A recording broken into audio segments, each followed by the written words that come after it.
Maureen ഹൊസലിൻ്റെ പണത്തിൻ്റെ മനഃശാസ്ത്രം part 3 ആണ് ഇന്നത്തെ നമ്മുടെ വീഡിയോ. വീഡിയോയിലേക്ക് പോകും മുമ്പ് ദയവായി നിങ്ങൾ ഈ ചാനലൊന്ന് സബ്സ്ക്രൈബ് ചെയ്ത് സപ്പോർട്ട് ചെയ്തേക്കണേ. അതുപോലെ തന്നെ പാർട്ട് 1, പാർട്ട് 2 വീഡിയോയും ഞാൻ ഇട്ടിട്ടുണ്ട്. അതിൻ്റെ ലിങ്ക് ഞാൻ താഴെ ഡിസ്ക്രിപ്ഷനിൽ കൊടുത്തിരിക്കാം. നിങ്ങൾ അതും കൂടി ഒന്ന് കേൾക്കാനായിട്ട് ശ്രമിക്കുക. നിങ്ങൾക്കത് വളരെയധികം പ്രയോജനപ്പെടും. അപ്പോൾ നമുക്ക് വീഡിയോയിലേക്ക് പോയാലോ.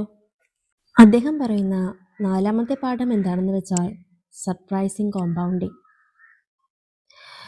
എന്ന് വെച്ചാൽ പണ്ടുള്ളവർ പറയുന്നത് നമ്മൾ കേട്ടിട്ടുണ്ടാവില്ലേ, പലതുള്ളി പെരുവെള്ളം എന്ന്. അതുപോലെ തന്നെയാണ് ഇവിടെയും അദ്ദേഹം ഉദ്ദേശിക്കുന്നത്. നമുക്ക് കിട്ടുന്ന സമ്പാദ്യത്തിൽ നിന്നും, അതായത് നമുക്ക് ഓരോ മാസവും കിട്ടുന്ന സാലറിയിൽ നിന്നും അല്ലെങ്കിൽ നമ്മുടെ ജോലിക്കുള്ള കൂലിയിൽ നിന്നും നമ്മൾ എന്ത് ചെയ്യുക, ഒരു ചെറിയൊരു എമൗണ്ടെങ്കിലും മാറ്റിവെക്കുക എന്നാണ് അദ്ദേഹം പറയുന്നത്. അത് കുറേ കാലം കഴിയുമ്പോൾ നിങ്ങളെ നല്ലൊരു സമ്പാദ്യമുള്ള ഒരു വ്യക്തിയായി മാറ്റും. എത്ര മനോഹരമായൊരു കാര്യമാണ് അദ്ദേഹം പറയുന്നത്. അതെ, ചെറിയൊരു എമൗണ്ട് മാറ്റിവെച്ചിട്ട് പിൽക്കാലത്ത് നമ്മുടെ സാമ്പത്തിക ശേഷി വർദ്ധിപ്പിക്കാൻ നമ്മളെ അത് സഹായിക്കുമെങ്കിൽ, അത് ചെയ്യാൻ നമ്മൾ തയ്യാറാണെങ്കിൽ എത്ര നന്നായിരിക്കും. 5ാമത്തെ പാഠം എന്താണെന്ന് വെച്ചാൽ ക്രിയേറ്റ് വെൽത്ത്, ബി റിച്ച്. ധനസമ്പാദനം ഒരു കഴിവാണ്, പക്ഷേ അത് സുരക്ഷിതമായി നിലനിർത്തുന്നത് തീർത്തും വ്യത്യസ്തമായൊരു കഴിവാണ് എന്ന് അദ്ദേഹം പറയുന്നു. സമ്പാദ്യത്തിൻ്റെ ലോകത്തിലെ വിജയം ഒറ്റവാക്കിൽ വിവരിക്കണമെങ്കിൽ അതിന് ഏറ്റവും യോജിച്ചത് അതിജീവനം എന്നതായിരിക്കും. അതിനായി വിനയം വേണം.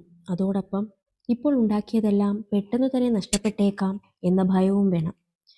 അതിന് പിശുക്കി ചെലവാക്കുന്ന ശീലം വേണം. കൂടാതെ ഇതുവരെ നേടിയതിന് പിന്നിൽ ഭാഗ്യവും ഒരു പ്രധാന ഘടകമാണെന്ന ബോധവും വേണം. അങ്ങനെയാകുമ്പോൾ വിജയം വീണ്ടും വീണ്ടും നേടുക പ്രയാസമാണെന്ന അറിവുമുണ്ടാകും. 6ാമത്തെ പാഠം എന്താണെന്ന് വെച്ചാൽ even if you are not lucky you can win. ഭാഗ്യമില്ലെങ്കിലും വിജയം സ്വന്തമാക്കാം എന്നാണ് അദ്ദേഹം പറയുന്നത്. എന്ന് വെച്ചാൽ പലപ്പോഴായി നമുക്ക് നഷ്ടങ്ങൾ സംഭവിച്ചേക്കാം, പക്ഷേ അപ്പോഴും നമുക്ക് ലഭിക്കുന്ന ഒരേ ഒരു നേട്ടം അതെപ്പോഴാണോ അത് നമ്മുടെ ഈ നഷ്ടങ്ങളെയെല്ലാം നികത്തും എന്നാണ് അദ്ദേഹം പറയുന്നത്. 7ാമത്തെ പാഠം ഇൻഡിപെൻഡൻസ്. ഏറ്റവും വലിയ സമ്പത്ത് ദിവസവും ഉണരുമ്പോൾ എനിക്കിന്ന് വേണമെന്ന് തോന്നുന്നതെല്ലാം ചെയ്യാം എന്നതാണ് എന്ന് അദ്ദേഹം പറയുന്നു.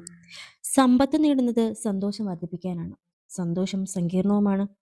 ഓരോരുത്തരുടെയും സന്തോഷം വ്യത്യസ്തമാണ്. എന്നാൽ സന്തോഷത്തിൽ ഏവർക്കും സമ്മതമായൊരു ഭാഗമുണ്ടെങ്കിൽ അത് സ്വന്തം ജീവിതത്തെ വരുതിയിൽ നിർത്തുക എന്നതാണ്. ഇഷ്ടപ്പെടുന്ന കാര്യങ്ങൾ വേണ്ടുന്ന സമയത്ത് ഇഷ്ടപ്പെടുന്ന ആളുകളുമൊത്ത് വേണ്ടിടത്തോളം കാലം ചെയ്യാനുള്ള കഴിവ് വിലമതിക്കാനാവാത്തതാണ്. പണം കൊണ്ടുള്ള ഏറ്റവും വലിയ നേട്ടവും അതുതന്നെയാണ്.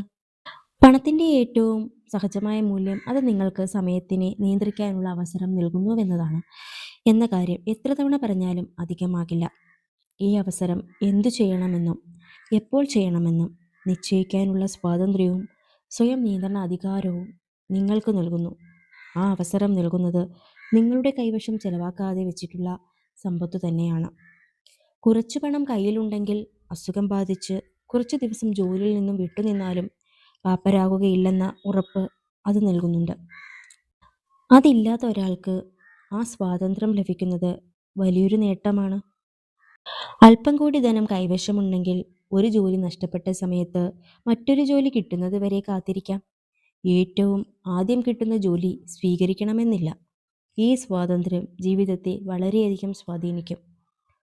സ്വന്തം പണം ഉപയോഗിച്ച് സമയവും വേണ്ടത് തിരഞ്ഞെടുക്കാനുള്ള സ്വാതന്ത്ര്യവും നേടുന്നതിൽ നിന്ന് കിട്ടുന്ന സുഖം ഏതൊരു ആഡംബര വസ്തു സ്വന്തമാക്കുന്നതിൽ നിന്നും കിട്ടുന്ന സന്തോഷത്തേക്കാൾ വലുതാണ്. 8ാമത്തെ പാഠം എന്താണെന്ന് വെച്ചാൽ the man in the car, a paradox. Morgan Housel വാലറ്റായി ജോലി നോക്കുന്നതിൽ വലിയൊരു ഗുണവുമുണ്ട്. ഏറ്റവും മികച്ച കാറുകൾ ഓടിക്കാനുള്ള അവസരം ലഭിക്കും. അതിഥികൾ വരുന്നത് ഫെറാറി, ലംബോർഗിനി, റോൾസ് റോയ്സ് തുടങ്ങിയ അത്യുഗ്രൻ കാറുകളിലായിരിക്കും. അത്തരമൊരു കാർ സ്വന്തമായി വേണമെന്ന് അദ്ദേഹത്തിന് മോഹമുണ്ടായിരുന്നു. അതുണ്ടെങ്കിൽ താൻ മിടുക്കനാണെന്ന് എല്ലാവരും കരുതുമെന്നായിരുന്നു അദ്ദേഹത്തിൻ്റെ തോന്നൽ. താൻ പണക്കാരനാണ്, തനിക്ക് നല്ല അഭിരുചിയുണ്ട്, താൻ വലിയ ഒരാളാണ്, ഇതൊക്കെയായിരുന്നു അദ്ദേഹത്തിൻ്റെ മനസ്സിൽ. പക്ഷേ അതിലൊരു വിരോധാഭാസമുണ്ടായിരുന്നു. ആ കാറിനുള്ളിലിരുന്ന് അത് ഓടിച്ചിരുന്ന ആളെ താൻ ഒരിക്കലും ശ്രദ്ധിച്ചിരുന്നില്ല. നല്ലൊരു കാർ ഓടിച്ച് ആരെങ്കിലും വരുന്നത് കാണുമ്പോൾ, ഓ, ആ കാർ ഓടിക്കുന്ന ആൾ കൂളാണല്ലോ എന്നാരും പറയാറില്ല. മറിച്ച്, ഓ, എനിക്ക് ഈ കാർ ഉണ്ടായിരുന്നെങ്കിൽ ആളുകളെല്ലാം ഞാൻ വളരെ കൂളാണെന്ന് വിചാരിക്കും എന്നായിരിക്കും വിചാരിക്കുക. ഇതാണ് ഭൂരിപക്ഷം ആളുകളുടെയും ചിന്ത. ഇതിലൊരു വിരോധാഭാസമുണ്ട്. തന്നെ എല്ലാവരും ഇഷ്ടപ്പെടണം, ആദരിക്കണം എന്നൊക്കെയുള്ള സന്ദേശം എല്ലാവർക്കും കൊടുക്കാൻ വേണ്ടിയാണ് ആൾക്കാർ പണക്കാരാകുന്നത്. എന്നാൽ വാസ്തവത്തിൽ അതല്ല സംഭവിക്കുന്നത്. ആ ആളുകൾ നിങ്ങളെ ആരാധിക്കുകയില്ല. അത് സമ്പത്ത്, അഭിനന്ദനം അർഹിക്കുന്നില്ല എന്ന് കരുതിയിട്ടില്ല. അത് സമ്പത്ത്, അഭിനന്ദനം അർഹിക്കുന്നില്ല എന്ന് കരുതിയിട്ടല്ല. മറിച്ച് നിങ്ങളുടെ സ്വത്തിനെ അവരുടെ തന്നെ ഇഷ്ടപ്പെടാനും ആദരിക്കപ്പെടാനുമുള്ള ആഗ്രഹത്തിൻ്റെ അളവുകോലാക്കി മാറ്റുകയാണ് ചെയ്യുന്നത്.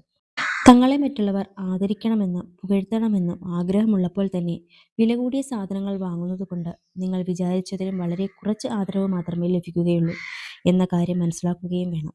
ആദരവും പ്രശംസയുമാണ് നിങ്ങളുടെ ലക്ഷ്യമെങ്കിൽ അത് എങ്ങനെ നേടാനാണ് പോകുന്നതെന്ന് ശ്രദ്ധിക്കണം. വിനയം, ദയ, സഹാനുഭൂതി എന്നിവയായിരിക്കും കൂടിയ ഹോഴ്സ് പവറുള്ള കാറിനേക്കാൾ നിങ്ങൾക്ക് ആദരവ് നേടിത്തരിക. 9ാമത്തെ പാഠം, ട്രൂ വെൽത്ത് ഈസ് ഇൻവിസിബിൾ. ഇവിടെ അദ്ദേഹം പറയാൻ ഉദ്ദേശിക്കുന്നത് മറ്റുള്ളവരെ കാണിക്കാനായിട്ട് ജീവിക്കുന്ന കുറേ ആൾക്കാരുണ്ട്. എനിക്ക് സമ്പത്തുണ്ട് എന്ന് കാണിക്കാനായിട്ട് പുതിയ ആഡംബര കാറുകൾ വാങ്ങിക്കുക, വലിയ വീടുകൾ വിൽക്കുക. അപ്പോൾ ഇതൊക്കെ കാണുമ്പോൾ മറ്റുള്ളവർ വിചാരിക്കും ഇവരുടെ കയ്യിൽ ഒരുപാട് സമ്പത്തുണ്ട്. ഇങ്ങനെ സമ്പത്തുണ്ട് എന്ന് കാണിക്കാനായിട്ട് ജീവിക്കുന്ന കുറേ ആൾക്കാരുണ്ട്. ശരിയല്ലേ? നമ്മുടെ കഴിവിനും അപ്പുറം ചിലവഴിച്ച ഒരുപാട് പേരുണ്ടല്ലേ? അവരുടെ കഥകൾ നമ്മൾ കേട്ടിട്ടുമുണ്ട്. അങ്ങനെ മറ്റുള്ളവരെ കാണിക്കാനായിട്ട് അല്ലെങ്കിൽ മറ്റൊന്നും നോക്കാതെ സമ്പത്ത് എങ്ങനെ കാത്തു സൂക്ഷിക്കണം, അല്ലെങ്കിൽ നാളെയും തനിക്കിത് ആവശ്യമുണ്ട്, അതിനുവേണ്ടി നമ്മൾ കുറച്ച് മാറ്റിവെക്കണം എന്നുള്ള ഒരു ചിന്തയുമില്ലാതെ ചിലവാക്കാതിരിക്കുക എന്നതാണ് അദ്ദേഹം ഉദ്ദേശിക്കുന്നത്. അങ്ങനെ ചിലവാക്കുന്നുവെങ്കിൽ അത് പിന്നീട് വളരെയധികം ദുഃഖത്തിലേക്ക് തന്നെ കൊണ്ടെത്തിക്കുകയും ചെയ്യും.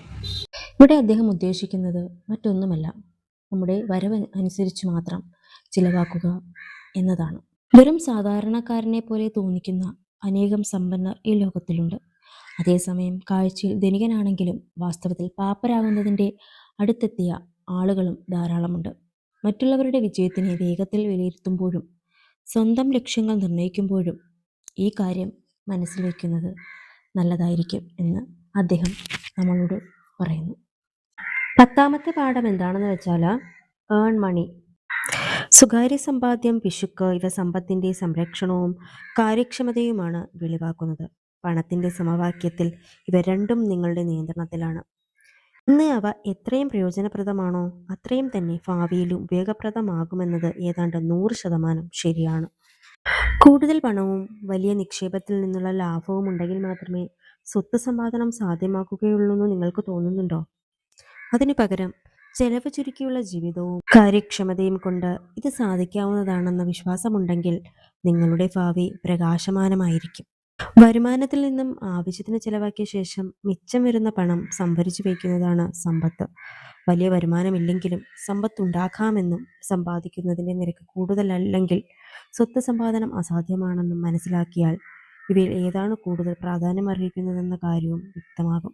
കുറച്ചു മാത്രം പണം കൊണ്ട് തൃപ്തി നേടാൻ അറിയാമെങ്കിൽ നിങ്ങൾക്കുള്ളതും നിങ്ങൾക്ക് വേണ്ടതും തമ്മിൽ ഒരു വിടവ് പ്രത്യക്ഷപ്പെടും. ഈ വിടവ് നിങ്ങളുടെ ശമ്പളം വർദ്ധിക്കുമ്പോഴും ചെലവുകൾ വരുതിയിൽ നിർത്തുന്നത് പോലെയാണ്. സമ്പാദിക്കുന്നതിൻ്റെ തോത് വർദ്ധിപ്പിക്കുക എന്നാൽ സമ്പാദിക്കുന്നില്ലെങ്കിൽ ചെലവാക്കാമായിരുന്നതിൽ കുറവ് മാത്രം ചെലവാക്കുക എന്നർത്ഥമാക്കാം. ചെലവ് കുറവാണെങ്കിൽ നിങ്ങളുടെ സമ്പാദ്യം കൂടുതലായിരിക്കും. അവശ്യ വസ്തുക്കൾ എല്ലാവർക്കും വേണം. അതിനു മുകളിൽ കുറച്ചുകൂടി സൗഖ്യം നൽകുന്ന ചില അടിസ്ഥാന സൗകര്യങ്ങളുണ്ട്. അതിനും ഉപരിയായി ഉള്ളവയിൽ ചിലത് സൗഖ്യം നൽകുന്നു, വിനോദവും വിജ്ഞാനവും നൽകുന്നു. ഭൗതിക ആവശ്യങ്ങൾക്കായി ഒരു കുറഞ്ഞ അളവിനപ്പുറം ചെലവ് ചെയ്യുന്നത് സ്വന്തം അഹംബോധത്തെ തൃപ്തിപ്പെടുത്താനാണ്. അതായത് തനിക്ക് പണമുണ്ട് അല്ലെങ്കിൽ ഉണ്ടായിരുന്നു എന്ന് മറ്റുള്ളവരെ കാണിക്കാനായിട്ട്. ഇത്തരത്തിലൊന്ന് ചിന്തിച്ചു നോക്കൂ. സമ്പാദ്യം കൂട്ടാനുള്ള ഏറ്റവും മികച്ച വഴികളിലൊന്ന് വരുമാനം വർദ്ധിപ്പിക്കലല്ല, നിങ്ങളുടെ വിനയം വർദ്ധിപ്പിക്കുകയാണ്. വരുമാനവും അഹംബുദ്ധിയും തമ്മിലുള്ള അന്തരം എന്ന് സമ്പാദ്യത്തെ നിർവചിക്കുകയാണെങ്കിൽ, നല്ല വരുമാനമുള്ള ചിലർ എന്തുകൊണ്ട് ഇത്രയും കുറവ് സമ്പാദിക്കുന്നു എന്ന് മനസ്സിലാകും. ഓരോ ദിവസവും തൻ്റെ പൊങ്ങച്ചം കൂടുതൽ കാണിക്കാനുള്ള വ്യഗ്രതയും അപ്രകാരം തന്നെയുള്ള മറ്റുള്ളവരുടെ മുമ്പിൽ ഒപ്പത്തിനൊപ്പം നിൽക്കാനുള്ള മോഹവുമായിട്ടുള്ള മൽപ്പിടുത്തമാണ് ദീർഘകാലമായി സാമ്പത്തിക വിജയം കൈവരിക്കുന്നവർക്ക്, അതായത് അവർ വലിയ വരുമാനമുള്ളവരൊന്നും ആയിരിക്കുകയില്ല, തങ്ങളെപ്പറ്റി മറ്റുള്ളവർ എന്ത് കരുതുന്നു എന്നതിനെ അവഗണിക്കാനുള്ള കഴിവുണ്ട്. ചെലവ് ചുരുക്കി സമ്പാദ്യം വർദ്ധിപ്പിക്കാം. മോഹങ്ങൾ കുറവാണെങ്കിൽ ചെലവും കുറയും. മറ്റുള്ളവർ തന്നെക്കുറിച്ച് എന്ത് വിചാരിക്കുന്നു എന്നതിനെക്കുറിച്ച് അവഗണിക്കാൻ കഴിഞ്ഞാൽ മോഹങ്ങളും കുറയും. പണം കൂടുതലും മനഃശാസ്ത്രവുമായി ബന്ധപ്പെട്ടാണ് ഇരിക്കുന്നത്, സാമ്പത്തിക ശാസ്ത്രവുമായിട്ടല്ല എന്ന് അദ്ദേഹം പറയുന്നു. ചില ആളുകൾ വീട് വാങ്ങാനുള്ള ആദ്യത്തെ ഗഡു റൊക്കമായി നൽകാനായി, അല്ലെങ്കിൽ പുതിയ കാർ വാങ്ങാനായി, അതുമല്ലെങ്കിൽ ജോലിയിൽ നിന്നും വിരമിക്കുമ്പോൾ ഉപയോഗിക്കാനായി പണം സമ്പാദിക്കും. നല്ല കാര്യമാണിതെല്ലാം. എന്നാൽ എന്തെങ്കിലും വാങ്ങിക്കാനായി മാത്രമേ സമ്പാദിക്കേണ്ടതുള്ളൂ എന്നില്ല. സമ്പാദിക്കാനായി തന്നെ സമ്പാദിക്കാം. ചെലവഴിക്കാനുള്ള ലക്ഷ്യത്തോടെയല്ലാതെ നടത്തുന്ന സമ്പാദ്യങ്ങൾ നമുക്ക് നൽകുന്നത് ഇഷ്ടമുള്ളത് തിരഞ്ഞെടുക്കാനുള്ള സ്വാതന്ത്ര്യമാണ്. കാര്യങ്ങൾ നടപ്പാക്കുന്നതിന് വഴക്കവും ലഭിക്കും. അതായത് കാത്തിരുന്ന് ശരിയായ സമയത്ത് വേണ്ടത് സ്വന്തം കയ്യിലൊതുക്കാനുള്ള സ്വാതന്ത്ര്യം. നല്ലതുപോലെ ചിന്തിച്ച് തീരുമാനമെടുക്കാൻ അവസരം ലഭിക്കുന്നു. സ്വന്തം ഇഷ്ടപ്രകാരം തീരുമാനങ്ങൾ മാറ്റാനുള്ള അവസരവും ലഭിക്കുന്നു. സമ്പാദ്യത്തിൻ്റെ ഓരോ കണികയും സ്വന്തം ഭാവിയിലേക്കായി മറ്റുള്ളവരിൽ നിന്നും നേടിയെടുക്കുന്ന ഒരു സുരക്ഷിതമാണ്. Thank you.